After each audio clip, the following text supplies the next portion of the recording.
Title: What Alia Saw. In the quiet, well-mannered suburb of Dansuma Heights, gossip traveled faster than electricity. A blink, a whisper, a nod. And suddenly, a whole reputation could be reshaped. That's how it began, with a whisper. Alia was Evelyn's closest friend. They had grown up in the same neighborhood, braided each other's hair as girls, and now, as grown women, still visited each other almost every weekend. They shared everything: laughter, tears, secrets, and meals. But one thing Alia wasn't very good at was keeping her opinions to herself. It was a humid Thursday afternoon when she leaned over Evelyn's kitchen table, her voice hushed and urgent. "Evelyn, I didn't want to say anything, but I've seen Kennedy, your husband, entering the Blue Mirage Hotel. Not once, not twice. 3 times in the past 2 weeks." Evelyn froze, her hand midway to her cup of tea. Her heartbeat ticked louder than the kitchen clock. "Are you sure?" I know what I saw." And he was alone, no clients, no briefcase. Just walking like someone who knows the place well. "Be careful, my sister."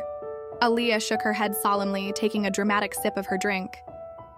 She had planted the seed, but she didn't know it would kill the tree. Oh, Evelyn didn't confront Kennedy immediately. She watched him, noticed how he came home tired, sometimes later than usual. How he barely touched his food, always on the phone, scribbling in a little notepad. He said he was chasing a big contract for his new cleaning company. But now that notepad looked suspicious. The silence felt like hiding. Her mind began to write its own stories, none with happy endings. So one night, when he came home late again smelling faintly of hotel air freshener, she snapped, "Where were you, Kennedy? Don't lie to me." He blinked, startled. "I was at the Blue Mirage." The truth slapped her harder than any lie. "I knew it! I knew you've been cheating!" His mouth fell open. "Cheating? Evelyn, what are you talking about?" "Alia saw you 3 times. Entering that hotel." Kennedy's eyes darkened. He stepped back slowly, his voice low. "You believe what someone said over what you know about me? About us?" Tears rolled down Evelyn's cheeks, mixing confusion with hurt. "Then explain." And he did. Kennedy had finally gotten an opening at the Blue Mirage, one of the biggest hotel chains in the region. The manager had been stalling for months, but recently started scheduling meetings, reviewing his cleaning packages. Kennedy had to show up constantly, present samples, run test cleans, and build trust. That's why he was always there. That's why he was always tired. "I'm trying to build something for us, Evelyn," he said. "But now I see, maybe trust isn't part of what we have." She broke, apologized. Tried to hold him, but something inside him had cracked. A man can take poverty but false accusation from the woman he loves. That wound bleeds longer.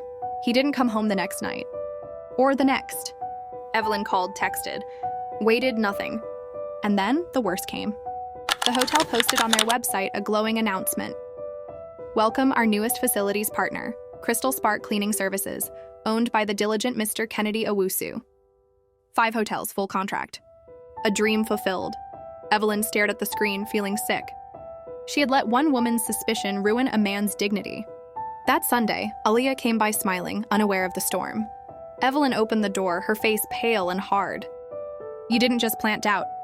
You killed my marriage." "Evelyn, what are you saying?" "You told me what you saw, but not what you knew.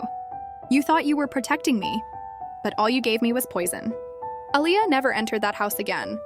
Evelyn, now alone in her quiet home, still watches Kennedy's interviews online.